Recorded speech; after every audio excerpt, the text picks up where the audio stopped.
Olá, seja bem-vindo, seja bem-vinda. Vamos dar continuidade aqui à análise do livro Mais Esperto que o Diabo e vamos trabalhar agora o capítulo 4, que eu chamei de O Fator Alienação. Napoleão Hill continua a sua entrevista com aquilo que ele chama de o Diabo e pergunta qual é o truque mais inteligente para que ele possa capturar ou desviar o maior número de pessoas dos princípios fundamentais da riqueza.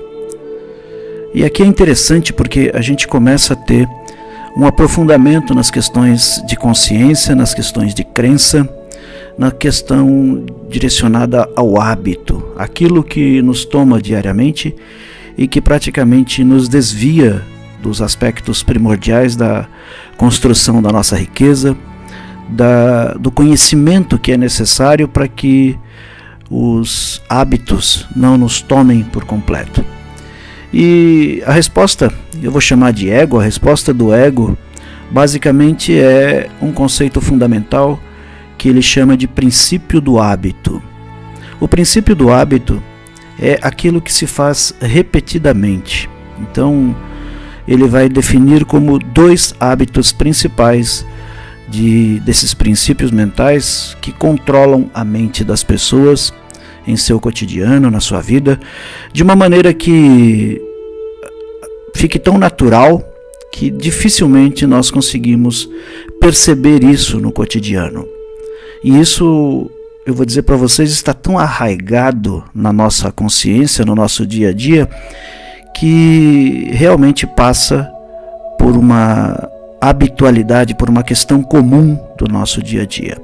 O primeiro princípio do hábito que ele coloca, dos dois principais, é o hábito de se alienar, né, da pessoa se tornar um alienado, uma pessoa alienada.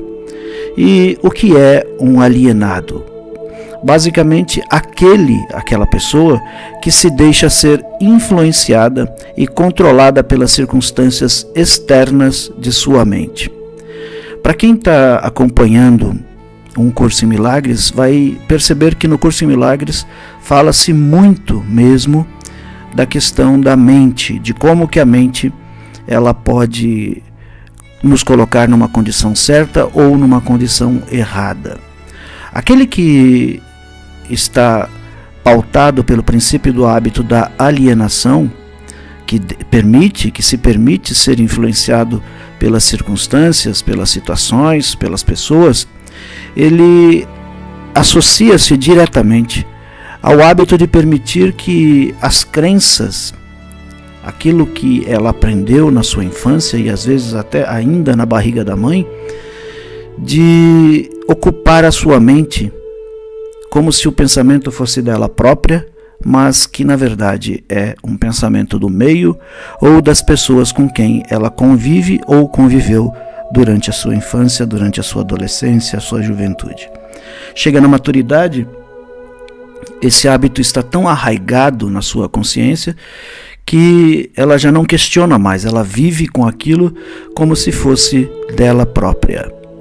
O alienado também é aquele que aceita qualquer coisa que a vida oferece, sem julgar, sem avaliar e sem lutar por aquilo que ela quer, principalmente porque ela não sabe o que quer. E aí passa a vida toda tentando descobrir o que ela quer e não vive, porque a sua mente, a sua consciência, está muito preguiçosa para usar o próprio cérebro. Não consegue manifestar nada porque vive numa condição de preguiça mental que é tão profunda e que ela não sai disso, ela permanece nessa condição durante toda a sua vida. E vamos pensar nessa linha do que o Napoleão Hill nos traz, quais são os principais hábitos desse ser alienado, onde o ego exerce o controle total. Como eu disse, já a partir da infância, o ego já manifesta a sua presença através de uma questão hereditária, através de uma criação, através do próprio ambiente onde ela foi inserida durante a sua vida. e ele oferece as fraquezas dos ancestrais, pensando num princípio de hereditariedade. Veja que muitas vezes você nasce no seio de uma família que tradicionalmente apresenta, vamos assim dizer, fraquezas financeiras, fraquezas comportamentais, fraquezas espirituais, e tudo isso é atribuído a uma questão hereditária. Nasceu num ambiente de pobreza, então vai continuar repetindo aquele ambiente de pobreza. O incentivo para que isso continue é pautado no ambiente onde a pessoa está, onde ela foi inserida. E ela justifica o ambiente como sendo o responsável por tudo aquilo que ela não conquistou em sua vida. E o ambiente basicamente controla os hábitos comuns daquela comunidade, daquela sociedade. Isso é um grande equívoco. Nós, hoje em dia, sabemos que existem inúmeras pessoas que nascem em ambientes inóspitos, que não favorecem a criação da riqueza, a criação da pobreza, e essas pessoas saem destas condições porque resolveram levantar a sua cabeça e olhar para um horizonte maior, para uma condição maior. O ambiente não é justificativa, não deveria ser uma justificativa para que a pessoa permaneça naquele estágio de pobreza, seja ele físico, seja ele mental, de consciência, seja ele espiritual, não importa. Nessa mesma pegada, o ego usa de alguns hábitos tradicionais, e quando eu li e comecei a tentar entender, essas palavras que eu vou dizer agora me pareceu assim, não, isso não é um hábito, isso é um sentimento. Mas também o sentir é um hábito. Então, a pessoa que usa desses artifícios para a manutenção do seu status quo, da sua condição, da sua situação, ela sente muito medo. E o medo é o grande instrumento realmente do mal para que as pessoas não saiam das suas condições. Existe um medo de tudo, inclusive de ter sucesso, de ser rico, porque se a pessoa, ao exercer o medo de ser rico, imagine uma pessoa que está acostumada a ser pobre, a viver na pobreza, a viver na miséria. No momento em que a riqueza chega, ela não tem mais nenhuma justificativa para se manter na condição anterior, muitas vezes de vitimização, de dependência, seja psíquica, seja de manutenção física, de manutenção financeira. Então o medo, ele é um instrumento de controle poderosíssimo. Nós passamos, nestes últimos 2 anos, por uma condição de pandemia mundial, em que as pessoas foram isoladas em suas casas, não vou entrar nos méritos aqui, mas foram isoladas em suas casas com uma propaganda gigantesca através do medo, pautada através do medo. E como as informações eram todas desencontradas, por mais que se busque um responsável, não vai encontrar. Por quê? Porque toda a convergência midiática estava voltada para que a pessoa ficasse em casa ou sentisse medo ou não quisesse se expor por conta de um receio de adquirir o mal que estava divulgado na sociedade. O medo precisa de um substituto. E o substituto do medo é a coragem. Coragem de enfrentar as situações, coragem de enfrentar as circunstâncias na forma como elas se apresentam. Se eventualmente você está hoje numa condição de necessidade financeira, é preciso olhar para a situação como ela é, de fato. Ter em mente que o cenário que se apresenta, ele causa uma dor na sua existência, e através desta dor que você sente, seja ele psíquico, seja ele financeiro, ele vai necessitar de uma solução. É aquilo que eu chamo de CDS, que está no meu livro Porões do Inconsciente. Então você, através do cenário, friamente você analisa a sua situação. Através da análise da sua situação, você identifica a dor que esta situação lhe apresenta, e através da dor você encontra uma solução. Muitas vezes, ou a maioria das vezes, na maioria das vezes, a solução está na própria situação. Uma reversão daquilo que você está sentindo já irá lhe favorecer no encontro desta coragem que você necessita para enfrentar a sua situação como ela se apresenta, na forma que ela se apresenta. E se esconder através do medo, atrás dele, é garantir a manutenção do seu status quo, da sua condição, do jeitinho que ela está. E o ego vai se esbaldar nesta condição, porque uma vez que nós realmente damos vazão a este medo, seja ele qual for, nós não vamos avançar e buscar a solução daquilo que nós queremos. É preciso ter coragem para enfrentar a situação como ela se apresenta. É preciso olhar para o seu momento e traçar um plano de metas, um plano de ação, para que você possa sair desse estágio. O segundo hábito comum de controle que o diabo coloca através de Napoleão Hill é a superstição. Pessoa que é muito supersticiosa, tem crenças dogmáticas estabelecidas na sua infância e que até hoje mantém-se presa a estas superstições, ela precisa, através de um antídoto natural, que é o conhecimento, aplicar uma fórmula que a gente pode chamar de fórmula sagrada, mas que basicamente é buscar o conhecimento. O medo, citado anteriormente, é o medo baseado em algo que você não conhece. Então o medo favorece a superstição. Favorecendo a superstição, você fica atado, fica preso, presa a uma condição que poderia ter sido resolvida e não é por falta de conhecimento. O antídoto para o medo é a coragem. O antídoto para a superstição é o conhecimento. Da mesma forma, quando você, pautado pelo medo e pela superstição, você tem um outro hábito que é o hábito da avareza.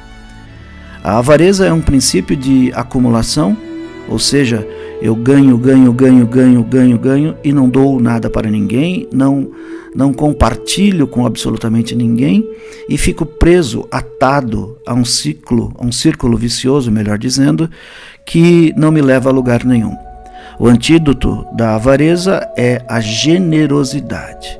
No final você vai ver que ele cita que um dos caminhos mais fáceis para sair da pobreza é a doação. É um princípio cabalístico, inclusive, você doar e se doar. Às vezes, se doar para uma instituição, para um serviço de caridade, para um processo de orientação de outras pessoas, no sentido de que elas possam sair das suas condições, às vezes de nascimento, às vezes de convivência. Na mesma pegada da avareza vem a ganância, como um hábito comum de controle, e a ganância ela pode ser suplantada pelo altruísmo. Toda vez que você consegue, através da sua generosidade, se entregar a um trabalho ao próximo, você está sendo altruísta. A ganância ela vai levar você ao princípio da luxúria, da exacerbação dos pressupostos físicos, da sensualidade, de usufruto de muitas pessoas. E como se resolve a luxúria? Através do antídoto da decência, de fazer a coisa como ela deve ser feita. Se você assumiu um compromisso, por exemplo, com um homem ou com uma mulher, cumpra aquele compromisso, não se aventure em relacionamentos externos, porque isso vai levá-lo à falência. Isso vai fazer com que você caia. Da luxúria, tendo o antídoto da decência, o ser pode entrar para o princípio da vingança. Muitas vezes, A pessoa, quando se sente traída por uma condição ou outra, seja num relacionamento, seja num trabalho desenvolvido em uma empresa, ela exercita em sua consciência a necessidade da vingança. O antídoto da vingança é o perdão. E quantas vezes nós devemos perdoar? Segundo o que nos traz Jesus Cristo, o grande mestre, é 70 vezes, 7 vezes. Ou seja, perdoe infinitamente, liberte-se. O perdão é, antes de tudo, um processo de libertação.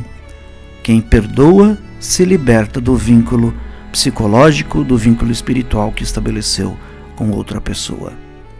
O outro hábito comum de controle é a raiva.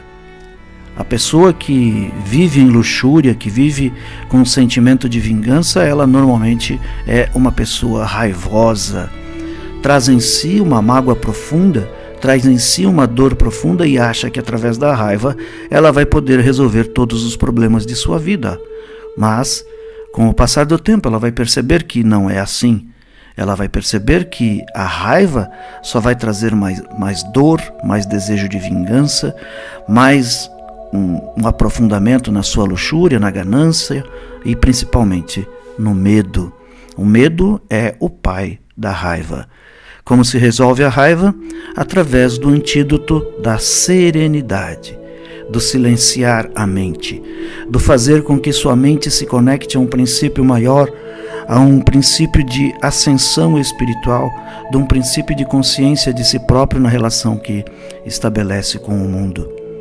Da raiva, você pode saltar para a vaidade. A vaidade, ela mata instituições. Vou dar um exemplo clássico. Quando algumas pessoas começam a desenvolver a sua espiritualidade, começam a avançar nos estudos para ascensionar diante deste mundo que nós temos e começam a adquirir alguns poderes, entre aspas, poderes de influência sobre a vida das pessoas, por exemplo, através de aconselhamentos, através de condições, por conta do trabalho que desenvolve, de influenciar a vida de outras pessoas, e ela acaba se sentindo maior, mais preparada e descolada da sua realidade. A vaidade, ela pode destruir instituições, assim como pode destruir a vida de uma pessoa, porque ela vai, nesta condição, se achar melhor do que o outro, melhor do que o seu irmão, melhor do que aquela outra pessoa que está à sua volta. O antídoto para a vaidade, por natural que seja, é a modéstia. A modéstia sincera, não a falsa modéstia. A modéstia honesta. Saber que é um ser humano e que, como todos os demais seres humanos, é passível de acertos e de erros, e que, assim como qualquer um outro, tem o seu tempo determinado no plano da Terra, não é eterno neste corpo, mas na eternidade do Espírito sim, e através desta modéstia ela certamente conseguirá manter a harmonia do ambiente onde ela está, de tal maneira que ela consiga realizar aquilo que deseja. E por último, e não menos importante, é o hábito da preguiça. O hábito da preguiça, ele é associado também à procrastinação, que a gente vai ver um pouquinho mais para frente, mas ele é literalmente uma das vertentes de hábitos que mais causam problemas na vida das pessoas. É preciso coragem para sair da preguiça. E o antídoto natural da preguiça é a dedicação. Ter foco, ter disciplina e ter perseverança. Mesmo que você não queira fazer o que você precisa fazer, faça. Não pode se deixar levar pelo frio, não pode se deixar levar pelo calor, pelas intempéries da vida ou do ambiente onde você está inserido. Continuando nesta análise, o Napoleão Hill pergunta qual seria o segundo hábito, então, deste alienado, ou princípio de alienação, que pode influenciar diretamente a vida das pessoas do ponto de vista de mantê-las numa condição de pobreza, numa condição de miséria. Segundo o que nos traz aqui o ego, ele tem um outro truque que é exercido através dos pais, dos professores, dos instrutores religiosos. Os pais, os professores, os instrutores religiosos são instrumentos que perpetuam o hábito da pobreza, porque o filho, a filha, se baseia ou usa como referência, usa como modelo aquelas pessoas que estão orientando, que a estão orientando. E ela tende a repetir o modelo dos seus antepassados, estando convencida de que aquilo é o mais correto a ser feito. Ou seja, nas escolas, na sua própria casa, nos templos religiosos, não importa qual, você vai encontrar um apoio do ego na manutenção dos hábitos antigos, na manutenção daqueles trejeitos tradicionais que são colocados para que você possa se manter na condição de miséria. E aqui eu posso dizer por experiência própria, é um local terrível, é um hábito terrível, porque até que nós consigamos compreender completamente isso, nós vamos sim nos pautar por aquilo que nos ensinaram, e é duro você sair desta consciência de pobreza se praticamente toda a tua família, toda a escola que você frequenta ou o templo religioso que você frequenta também está fundamentado nesta razão miserável de existir, nesta razão de pobreza, de dependência financeira, de dependência psíquica de todos. Você cria um objeto de alienação na cabeça do ser, que ele de fato vai precisar de todos esses antídotos que eu falei anteriormente: coragem, conhecimento, generosidade, altruísmo, decência, perdão, serenidade, modéstia e dedicação. Você vai precisar disso para conseguir sair desta condição. Caso contrário, você permanecerá e dirá para os seus filhos que a vida é assim mesmo, esse é o modelo, e seus filhos tenderão a repetir exatamente aquilo que você fez. Tenho certeza que se você está ouvindo esses vídeos, estes áudios, certamente você não quer que os seus filhos repitam os mesmos erros que você cometeu. Portanto, é responsabilidade de cada um dar a volta por cima, girar esta chave e abrir uma porta diferente para a existência, de tal modo que a alienação seja quebrada. Os métodos utilizados pelo ego, pelo diabo, conforme o Napoleão Hill nos traz, eles são influenciados diretamente no casamento, na profissão, na poupança, na questão financeira, no ambiente e através de pensamentos dominantes.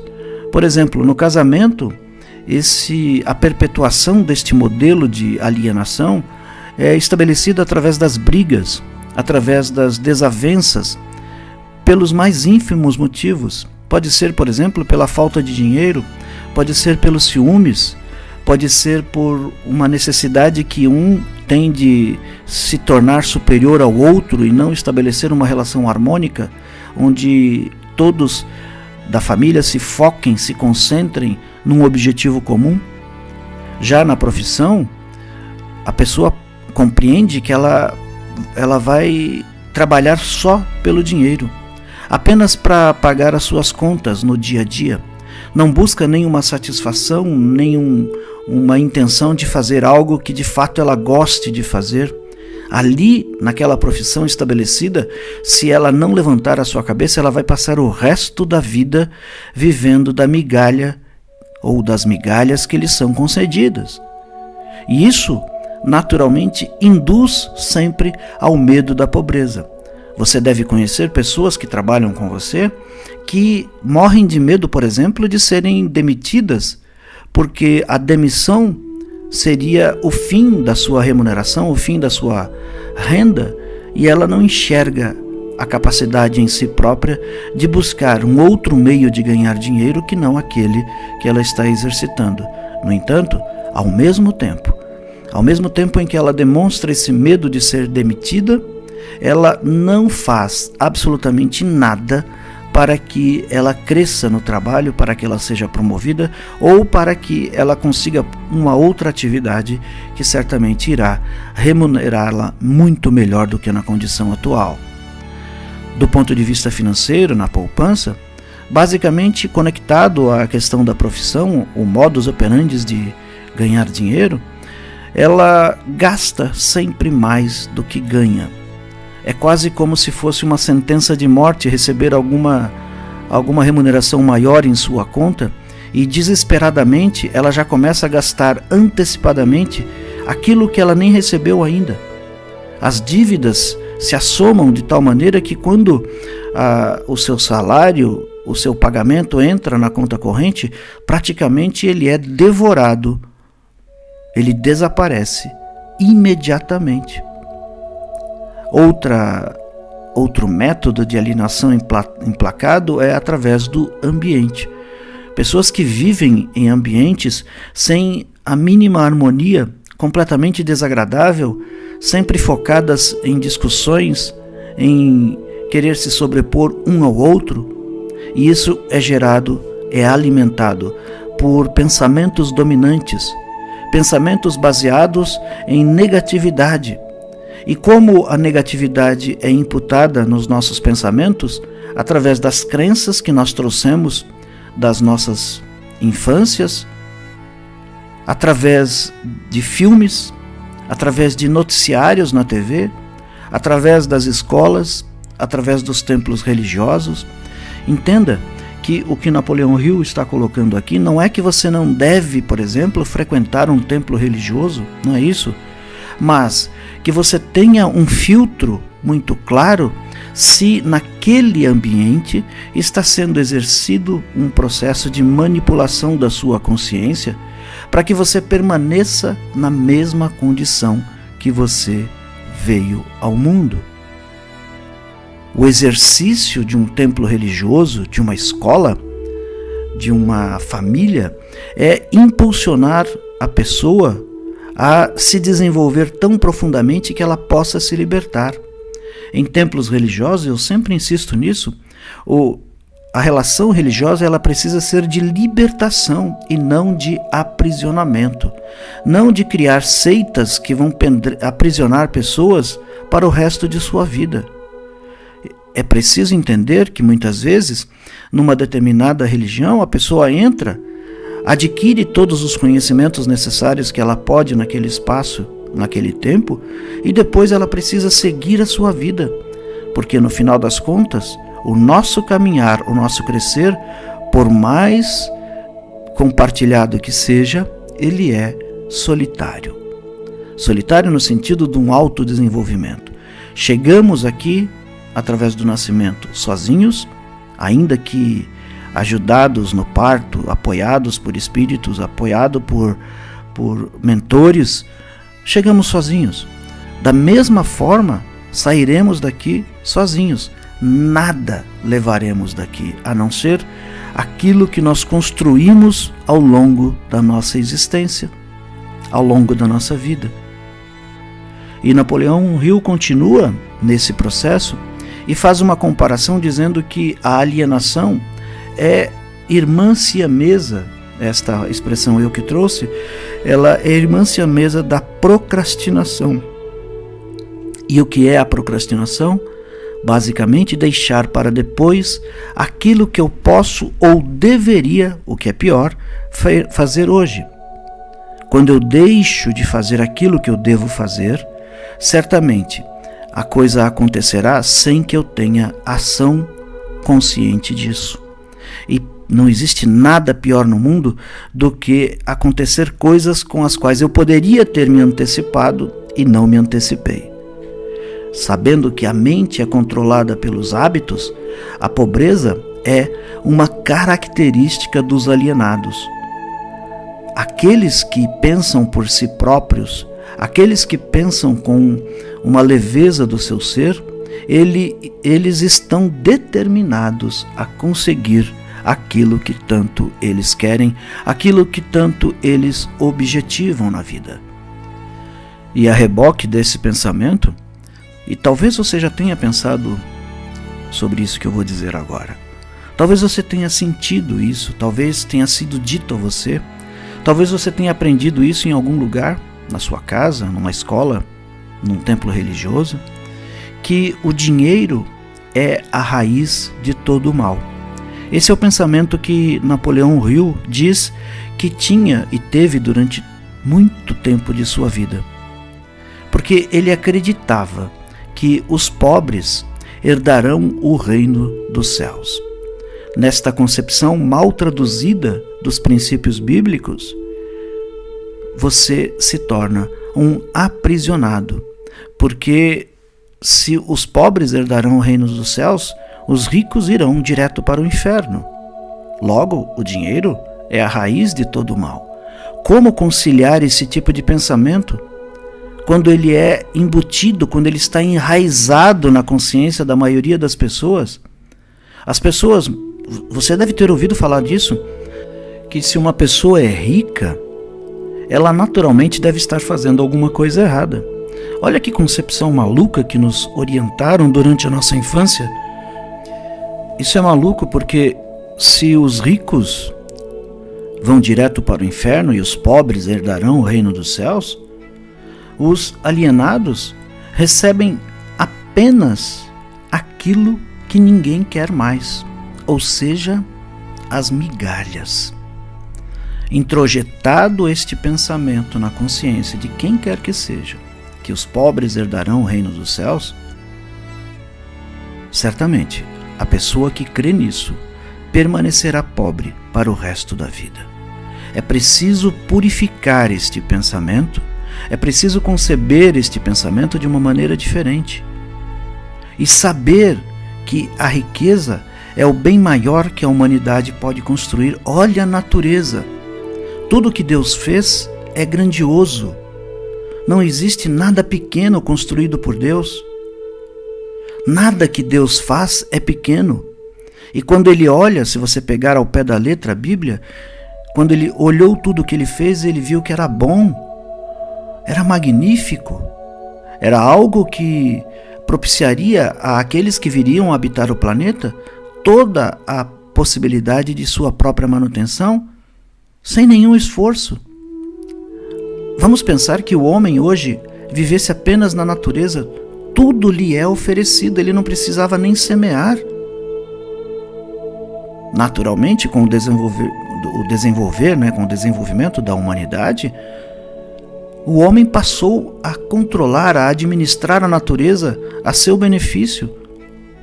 Então é preciso compreender que estas crenças de limitação, na forma como o próprio Napoleão Hill nos traz, ela é indícios de pobreza característico daquele que não faz, daquele que busca justificativas para todas as suas questões, daquele que se esconde através do medo e não tem efetivamente a coragem de mudar a sua condição atual. Para dar um encaminhamento final a este vídeo, que está ficando grande, o Napoleão Hill nos coloca as características principais daqueles que são alienados. Veja, o ser alienado, ele desenvolve uma falta de autoconfiança muito grande. Ele nunca conquista nada através do próprio pensamento e do próprio esforço. Basicamente, ele gasta tudo o que ganha e gasta mais ainda se endividando através de créditos, seja através de cartão, seja através de boletos.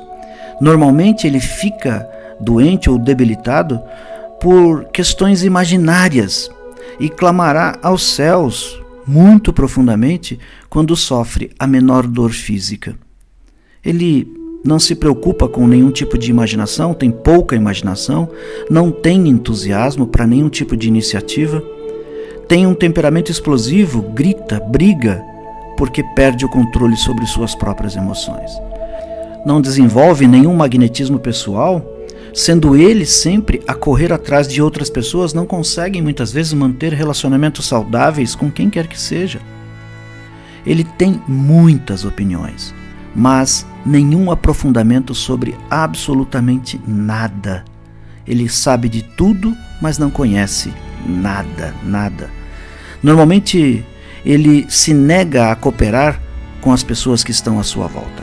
É o primeiro a sair do ambiente quando alguém pede algum tipo de ajuda, mesmo que ele tenha a possibilidade de auxiliar. Ele comete os mesmos erros inúmeras vezes e nunca tira nenhum aprendizado do fracasso que teve. A sua mente acaba sendo limitada em todos os aspectos. Ele espera muito dos outros, mas nunca está disponível para nada. Começa muitas coisas, não termina nenhuma. Ele come demais muitas vezes, se exercita pouco, bebe, fuma, aposta muito, critica as outras pessoas. Em poucas palavras, o alienado sempre trabalhará duro para não pensar, enquanto os outros trabalharão para ter uma boa vida. Por outro lado, as características daquele que não é alienado, aquela pessoa que faz a sua vida e não espera que os outros a façam, ele é uma pessoa sempre engajada em fazer coisas que já foram definidas através de um planejamento mais ou menos organizado e, claro, direcionado. Ele tem um objetivo maior na vida, ainda que ele não tenha descoberto qual é o seu propósito. Ele sabe que existe algo maior, que ele veio para cá para realizar alguma coisa muito além daquela que ele está realizando naquele momento. E tenha certeza, todos nós temos essa possibilidade. A pessoa que trabalha a não alienação, ela sempre é muito clara na sua forma de falar, de se expressar. Ela não deixa nada nas entrelinhas, nada subentendido. Ela permite efetivamente que as suas palavras sejam claras, específicas e direcionadas. Caso seja questionado, ele vai te dar respostas diretas, objetivas. É uma pessoa que está sempre muito dedicada a fazer favores e não questiona se o outro vai oferecer algo em troca. Ele sempre está adiante no campo de batalha. Se souber a resposta, ele dirá, mas também, se não souber, ele dirá francamente que não sabe. Ele não vai tentar te enganar. Normalmente são pessoas dotadas de boa memória, sempre está voltado para a clareza e nunca vai inventar coisas para justificar as suas deficiências. Ele assume as suas falhas e se prontifica a corrigir aquelas falhas através de estudo, através de conhecimento. Nunca vai culpar as pessoas, os outros, pelos seus insucessos, mesmo que as outras pessoas tenham feito alguma coisa claramente direcionada que possa prejudicá-lo. Ele costuma ser conhecido como um guerreiro e, hoje em dia, nos tempos atuais, é aquele que tem o toque de Midas, ou seja, que tudo que ele toca vira ouro. A característica mais marcante que distingue um não alienado é que ele possui uma mente totalmente própria e usa essa mente para o próprio desenvolvimento, para o próprio crescimento. Como último item desta análise, deste estudo, Napoleão Hill questiona qual é a característica mais marcante de um ser não alienado. E ele diz: é aquele que doa indistintamente. É aquele que sempre está pronto para uma determinada situação.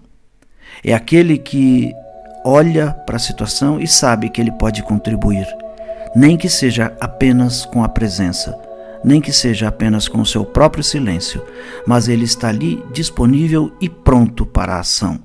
Ele não vai tentar dissuadir o outro de fazer aquilo que o outro deve fazer, mas ele pode ali, através da sua presença, aconselhar o outro nas melhores situações que ele possa vivenciar. A doação é um princípio cabalístico. Se a pessoa passa por um momento difícil na sua vida, ela enxerga que as condições não estão boas, ela vai buscar soluções. E ela, ao mesmo tempo, vai se prontificar a ajudar os outros. Porque no momento que ela ajuda, no momento que ela doa, seja o seu tempo, seja a sua mão de obra, seja o seu conhecimento, no momento em que ela doa, ela está exercitando outro princípio fundamental da vida, que Napoleão Hill não traz isso, mas que é o objetivo, que é o princípio da gratidão. É como se o universo, como se Deus observasse aquela pessoa que está doando e notasse que, através da sua doação, ela está exercitando a gratidão. Sabe que tem tudo, que não lhe falta nada e que ela é capaz de doar, independentemente da sua condição. Assim finalizamos mais esse estudo do capítulo 4. Espero que tenha contribuído com você, com o seu desenvolvimento. Deixe aí os seus comentários, inscreva-se no canal. Permita que os outros saibam aquilo que você está pensando sobre esses ensinamentos. E antes de tudo, levante a cabeça. Não permita que a condição atual lhe deixe numa situação de aparente derrota. Use a condição atual como um princípio de aprendizado. E através desse princípio de aprendizado que você possa naturalmente avançar nos seus conhecimentos pessoais e se desenvolver naturalmente. Vamos lembrar que Catherine Ponder nos dizia que a pobreza é uma doença e, como tal, deve ser erradicada. Acreditar que ser pobre é a herança dos céus é aceitar que você deve permanecer na miséria para o resto da sua vida. Deus é prosperidade, Deus é vida, Deus é abundância plena e você é um filho de Deus. Eu sou um filho de Deus e, sendo filho de Deus, nós temos direito a essa prosperidade, a essa abundância. Não importa onde e com quem você nasceu, não importa o ambiente que você nasceu, você é capaz de transformar e mudar absolutamente tudo no seu ambiente.